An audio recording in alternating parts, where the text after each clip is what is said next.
할렐루야. 4월 11일 금요일자 말씀의 실제입니다. 감사 안에 거하십시오. 감사 안에 거하십시오.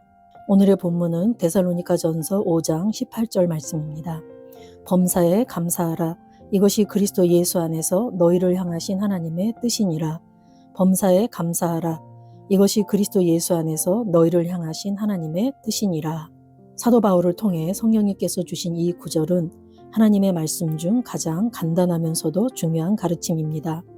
그분은 범사에 감사하라고 말씀하십니다. 이는 무슨 일이 일어나든지 감사하라는 뜻입니다. 감사하는 마음을 유지하십시오. 감사는 그리스도 예수 안에서 우리를 향한 하나님의 뜻입니다. 만약 당신이 주님, 나는 주님의 뜻을 행하고 싶습니다 라고 말한 적이 있다면 당신이 행할 수 있는 간단한 방법이 있습니다. 범사에 감사하십시오. 간단하게 들리지만 이를 얼마나 잘 실천하고 있습니까? 감사는 하나님의 능력이 당신을 위해 역사하는 것을 볼 수 있는 위치에 당신 자신을 두는 방법입니다. 지속적으로 감사하는 사람의 삶에는 우울, 좌절, 혼란이 설 자리가 없습니다. 당신이 감사의 원리를 이해한다면 결코 상황이 당신의 기쁨을 좌우하도록 허락하지 않을 것입니다. 주님께 항상 감사한다면 그 무엇도 당신을 좌절하게 할 수 없습니다. 돈을 잃어도 감사하십시오. 직장을 잃어도 감사하십시오. 차를 훔쳐 가더라도 감사하십시오. 어떤 조치를 취하기 전에 감사하십시오. 왜 그렇습니까? 이것이 그리스도 예수 안에서 당신을 향한 하나님의 뜻이기 때문입니다. 당신이 따낸 계약이 갑자기 취소되더라도 감사하십시오.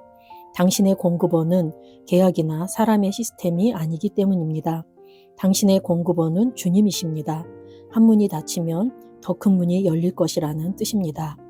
감사는 당신의 초점을 눈앞의 도전이 아닌 하나님의 주권과 공급에 맞추게 합니다. 그러므로 당신의 사업 파트너나 동료가 더 이상 계약의 일부를 이행할 수 없다고 말하더라도 하나님께서 당신을 위해 더 큰 일을 예비하셨음을 알고 감사로 반응하십시오. 당신을 축복하는 사람은 모두 하나님께 축복을 받습니다. 이는 누군가가 당신에게 주거나 당신을 위해 선을 행할 때 그들이 하나님으로부터 축복을 받을 위치에 서게 된다는 뜻입니다. 따라서 감사 가운데 머물고 하나님을 신뢰하여 지속적인 풍요의 상태를 유지하십시오. 당신이 무엇을 직면하든지 감사 가운데 머물며 당신을 향한 하나님의 뜻은 완전하고 영광스러운 결과로 인도한다는 것을 아십시오. 에베소서 5장 20절은 말합니다. 범사에 우리 주 예수 그리스도의 이름으로 항상 아버지 하나님께 감사하며 할렐루야. 오늘 제목이 감사 안에 거하십시오 그랬습니다. 거한다라는 것은 지속적인 시제로 그렇게 생각하고 그렇게 말하고 그렇게 행동한다라는 뜻입니다. 그래서 우리가 범사에 감사를 생각하고 말하고 그렇게 행동하는 것, 그것이 그리스도 예수 안에서 우리를 향한 하나님의 뜻입니다. 범사에 감사하라 그럴 때 무슨 일이 일어나든지 어떤 힘든 일, 안 좋은 일, 사고, 어려움 그런 모든 속에서 우리 보고 감사하라고 말씀하시는 것이죠. 감사는 그리스도 예수 안에서 우리를 향한 하나님의 뜻입니다. 그런데 감사는 하나님의 능력이 나를 위해 역사하는 것을 볼 수 있는 위치에 나 자신을 두는 방법입니다. 라고 오늘 말씀하셨는데 예를 들어서 부모된 우리가 아이들에게 밥 먹어라 이렇게 말을 할 땐 밥상을 차려놓고 밥을 먹으라고 말을 합니다. 그렇듯이 하나님께서 우리에게 범사에 감사해라 라고 말씀하셨다면 그분께서 감사의 밥상을 차려놓으시고 우리를 부르시는 것이라는 얘기죠. 우리가 감사할 때 하나님의 능력이 내 삶에 역사할 수 있는 위치에 나를 두는 것이라는 얘기입니다.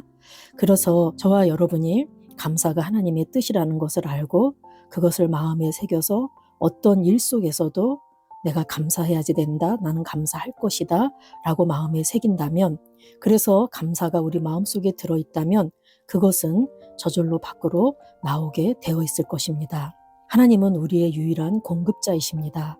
그래서 하나님께서 감사하라고 하셨다면 우리 삶의 눈앞에 보이는 도전이나 어려움이나 상황, 환경, 그것이 문제가 아니라 하나님의 그 주권과 하나님의 공급에 우리가 초점을 맞춘다면 지금 어려움이 있다 할지라도 하나님은 그 일 가운데서도 합력해 선이 되게 해주시고 더 좋은 것을 예비하시고 주실 것을 알고 우리가 더 감사로 반응할 수 있습니다.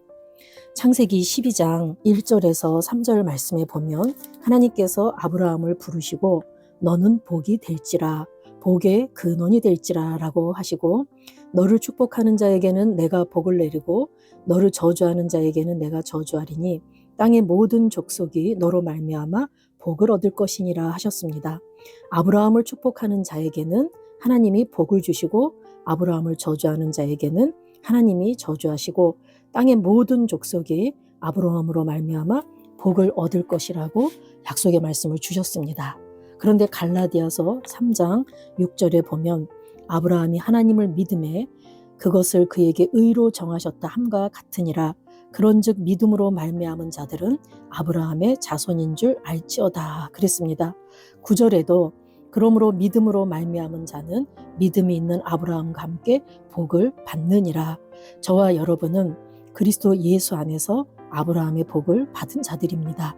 아브라함을 축복하는 자에게는 하나님이 축복해 주시고 아브라함을 저주하는 자에게는 저주하시고 너로 말미암아 모든 민족이 복을 받을 것이라고 했는데, 예수 그리스도 안에 있는 저와 여러분은 아브라함의 복을 받은 자들이기 때문에 나를 축복하는 사람은 모두 하나님께 축복을 받습니다. 나에게 저주하는 자는 하나님께서 저주하실 것이라고 하셨고, 무엇보다도 내가 하나님의 복을 받은 자라는 걸 내가 알고 어느 곳에 가든지 나는 축복을 나눠주는 자다라는 인식을 갖고 가시고, 또 내 주변 사람들이 나를 축복할 때 하나님이 그 사람을 축복하실 거다 하고 저와 여러분이 축복받을 그 위치에 있다라는 것을 인식하면 어디서나 우리가 복이 될 줄로 믿습니다. 오늘 참고 성경 빌립보서 4장 6절에서 7절은 아무것도 염려하지 말고 다만 모든 일에 기도와 간구로 너희 구할 것을 감사함으로 하나님께 아뢰라. 그리하면 모든 지각에 뛰어난 하나님의 평강이 그리스도 예수 안에서 너희 마음과 생각을 지키시리라 라고 말씀하십니다. 어떤 경우에도 우리가 염려할 것이 아니라 모든 일에 하나님 앞에 감사함으로 아랠 때 그분께서 우리의 생각과 우리의 마음을 지켜주신다고 말씀합니다. 또 시편 34편 1절에는 내가 여호와를 항상 송축하며 내 입술로 항상 주를 찬양하리이다. 우리가 하나님께 감사하는 것, 찬양하는 것, 송축하는 것, 이런 모든 것들이 감사의 제사이죠. 그리고 골로새서 3장 17절에는 또 무엇을 하든지 말에나 일에나 다 주 예수의 이름으로 하고 그를 힘입어 하나님 아버지께 감사하라. 아멘. 하나님은 우리가 범사에 우리 주 예수 그리스도의 이름으로 항상 아버지 하나님께 감사하길 원하십니다. 저와 여러분의 삶에 어떠한 형편에 처하든지 우리의 공급자 되시고 우리의 주권자 되신 그 하나님께서 내 삶을 돌보고 계시기 때문에 어떤 일에서도 나는 감사하겠다라고 마음에 결단하시고 순간순간 감사를 선택하실 때 우리는 그 감사에 따르는 모든 축복들을 받게 되실 줄로 믿습니다. 우리 기도 같이 2번 하시겠습니다. 사랑하는 아버지, 나는 모든 상황에서 감사하기로 선택합니다. 나를 향한 하나님의 계획은 언제나 선하다는 것을 알기 때문입니다. 나는 좌절, 혼란, 우울함이 내 삶에 자리 잡는 것을 거절합니다. 내 마음은 계속해서 감사로 충만하고 날마다 하나님의 축복의 나타남 가운데 걷습니다. 예수 이름으로 기도합니다. 아멘. 사랑하는 아버지, 나는 모든 상황에서 감사하기로 선택합니다. 나를 향한 하나님의 계획은 언제나 선하다는 것을 알기 때문입니다. 나는 좌절, 혼란, 우울함이 내 삶에 자리 잡는 것을 거절합니다. 내 마음은 계속해서 감사로 충만하고 날마다 하나님의 축복의 나타남 가운데 걷습니다. 예수 이름으로 기도합니다. 아멘.